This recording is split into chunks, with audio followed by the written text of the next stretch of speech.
Hey guys, you ever heard of a country smaller than Central Park? Get this, it's called Vatican City, and it's the world's smallest country.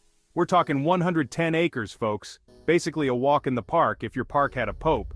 So, how many people can you cram into a country this tiny? Hold on to your hats because the answer is less than 1,000. That's right, Vatican City has fewer residents than a sold-out Broadway show. You could practically throw a frisbee across the whole country. Disclaimer, please don't throw frisbees in Vatican City. The Pope wouldn't like that. But don't let its size fool you. Vatican City is packed with history and culture. It's home to the Sistine Chapel, where you can gaze upon Michelangelo's breathtaking ceiling. And let's not forget St. Peter's Basilica, one of the largest churches in the world. The Swiss Guards, with their colorful uniforms, are the official protectors of the Pope. The Vatican Gardens offer a serene escape, filled with lush greenery and beautiful fountains. Despite its small size, millions of tourists flock here every year to soak in its unique charm. At night, the city lights up, creating a magical atmosphere that's hard to resist.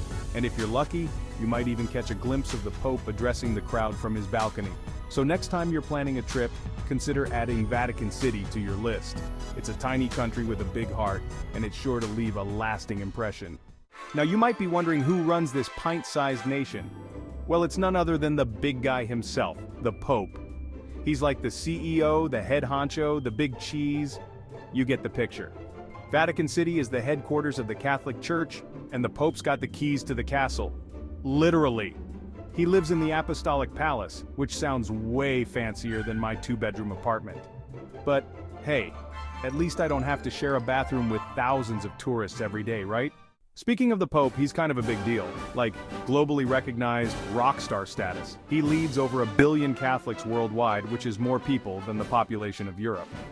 Now you might be thinking, what does the Pope do all day? Well, he's got a pretty packed schedule. He leads religious services, meets with world leaders, and writes important documents. Plus, he's got a killer social media game. Follow him on Twitter, you won't regret it. Section 4, show me the money. Hint, it's not miracles. Okay, let's talk finances. How does a country this small keep the lights on? It's a fascinating question, isn't it? Well, it's not all about miracles and divine intervention, though that probably helps. The Vatican has a very earthly approach to managing its finances. Vatican City gets its cash flow from a few different sources. First up, tourism. This tiny city-state is a magnet for visitors from all over the globe. Millions of people visit every year to see the Sistine Chapel, St. Peter's Basilica, and other iconic landmarks. These sites are not just spiritual havens, but also significant revenue generators. That's a lot of souvenir keychains and postcards. Imagine the sheer volume of memorabilia sold each day. Then there are donations from Catholics around the world. These contributions, often given out of faith and devotion, add up to a substantial amount. And let's not forget about investments in real estate. The Vatican has a keen eye for valuable properties and smart investments. Turns out, the Vatican's got a pretty impressive portfolio.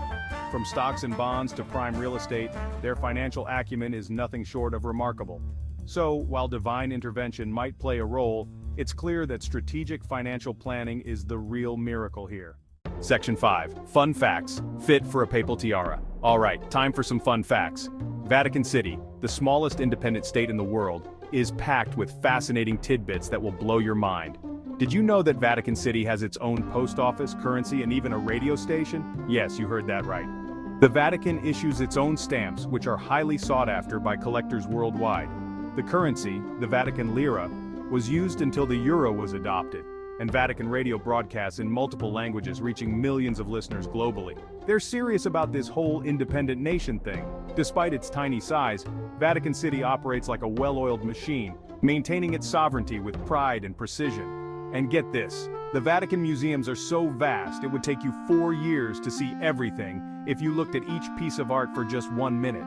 Imagine wandering through endless halls filled with masterpieces from some of the greatest artists in history. Talk about an art overload. The collection includes works by Michelangelo, Raphael, and Leonardo da Vinci, among others. It's a treasure trove of human creativity and history. Oh, and one more thing. Vatican City is full of hidden secrets and intriguing stories waiting to be discovered. Remember those Swiss guards with the colorful uniforms? Their Renaissance-era attire is not just for show. They're not just there for decoration. These guards undergo rigorous training and are highly skilled in various forms of combat. They're actually a highly trained military force responsible for protecting the Pope. Their dedication and discipline are second to none, ensuring the safety of the Holy Father at all times. Section 6, Vatican City, tiny but mighty. So there you have it, folks.